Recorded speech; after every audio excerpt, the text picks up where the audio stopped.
Good morning, students. So welcome to the first class of this session for Standard 7 English 1, the sentence. So this is the very basic lesson we are starting from the sentence. So before going on to sentence, I want to ask you a question. What are the sentences made up of? Yes, you are right. Sentences are made up of words. So we use words to either write or to say or express our feelings. Okay. Now what are words? Yes, you are again right. Words are a group of letters which means something or which has some meaning. Okay. So accordingly, the words which we use to write are called as written words, and the words which we use to say or express some feelings are called as spoken words. Now, there are a group of words which expresses either complete meaning or a partial meaning. Depending upon that, the groups of words are distinguished into sentences and phrases. Now let's know about the sentences first. Okay, so what are sentences? Sentences are the words, group of words which makes a complete sense. Now let's see. The girls are playing. What are the girls doing?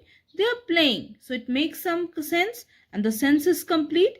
So let's see the another sentence. The books are on the table. Where are the books? Yes, these are on the table, or the books were on the table. The books are on the table, and what are the things that are on the table? So you can answer the books. Then go to bed now. So that's an order. So that's also making some sense and a complete one. Little Jack sat at a corner.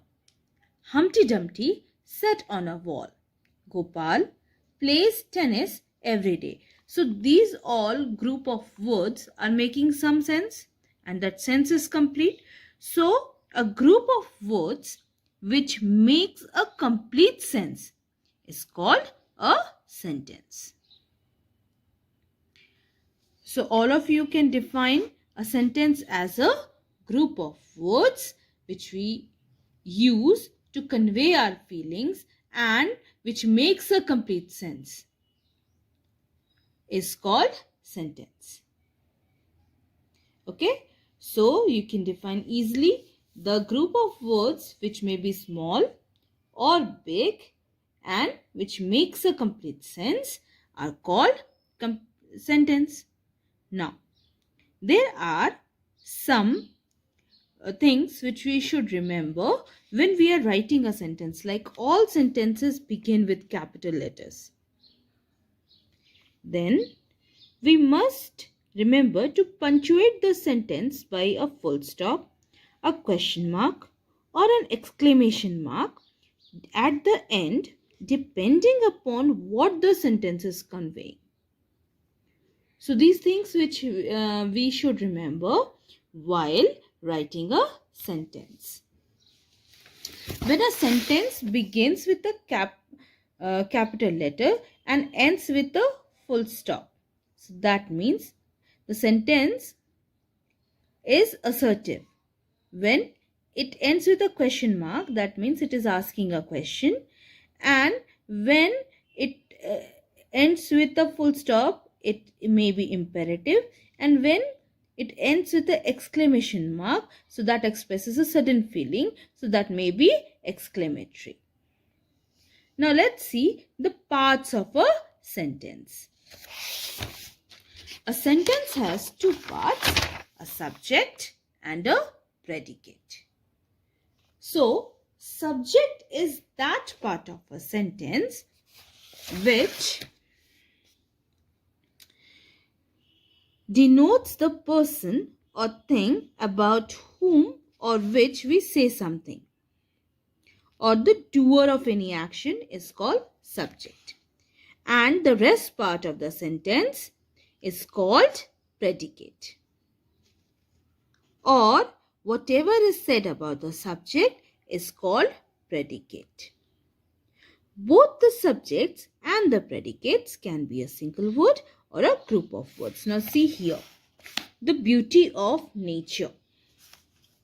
Now here, as a subject, this beauty of nature, 1, 2, 3, 4 words are there. So there is a group of words. Surprises us, that's a predicate. The earth, here are 2 words that are used as a subject. Revolves around the sun, that is a predicate. Again, eagles, that is a single word, are flying in the sky. The sinners suffer. Now here, suffer is a single word used as a predicate. So both the subject and the predicate may be of single word or a group of word. A subject may be a noun, pronoun, or a group of words. Okay, so like here, the earth. Earth is a noun, eagles is a noun.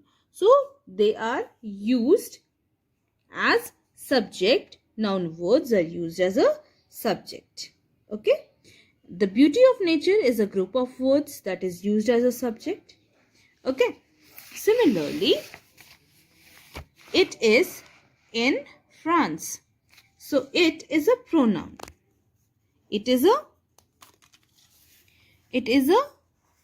pronoun.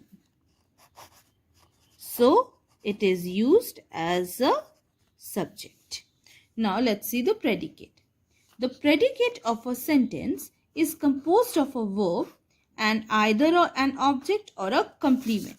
Now you see, Balram kicked the ball. Now Balram is the subject here and kicked the ball is the predicate. Similarly, Prachi seems happy. So Prachi is subject here and she seems happy, that is the predicate. So these are the parts of the sentence. These sentences. Mary had a little lamb. Little Harry is the cleverest boy in the class. The poor old woman gets little food. Now who has a little lamb? Mary. Who is the cleverest boy in the class? Little Harry. Who got little food or who gets little food? So the poor old woman. So here the words Mary, little Harry and poor old woman are the subjects. When the subjects consist of one word, like here Mary, or more than one word, 2 words, the subject is called a simple subject. And in the third case, woman denotes the subject or is the subject word. So it is the simple subject. So accordingly, the sentences would be Mary, little Harry and the poor old woman. So Harry, woman, all these are simple subjects. Okay. And the rest part of the sentence will be the predicate. As I have told you earlier, predicates may also be composed of 1 or 2 words. So those are called simple predicate. Birds fly. The boss replied angrily. She writes her copybook neatly. Now here, birds has the verb fly, which is acting as the predicate. The boss replied, that is also a verb, angrily. How he has replied? So angrily. So that is the predicate. She writes her copybook neatly. So writes is verb and her copybook is neatly. So here the word fly, replied and writes are called the predicate verb. Okay. They are called the predicate verb because without these verbs we cannot make the complete sense of the sentences. Okay. So these are also called simple predicate. Okay. And the verbs are most important this way than the rest part of the sentences.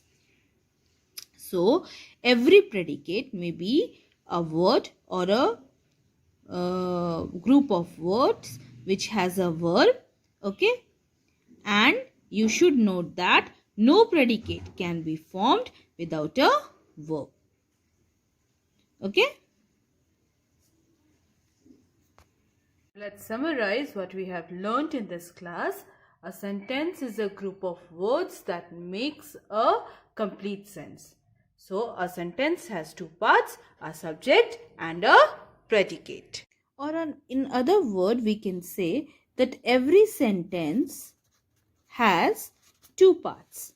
One part is the person or thing about which we talk. Okay, we talk. So that is called the subject.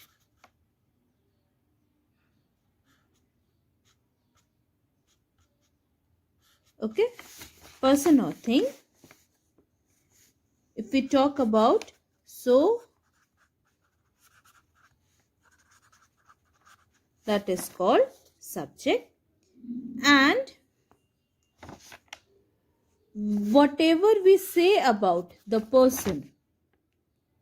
Okay, so whatever we say about the thing or person is called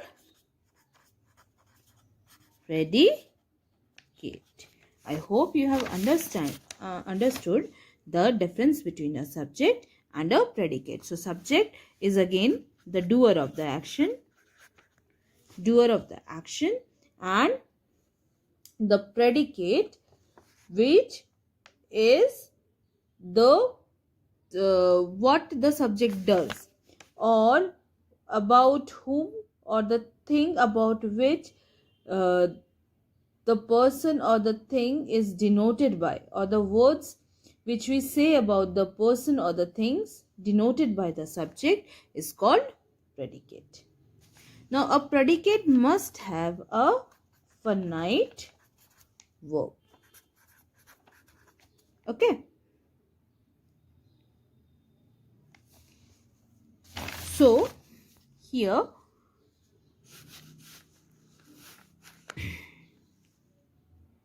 are some sentences given, and these sentences do not have any subject. So you have to give it a subject. That subject may be of one word or more than one word.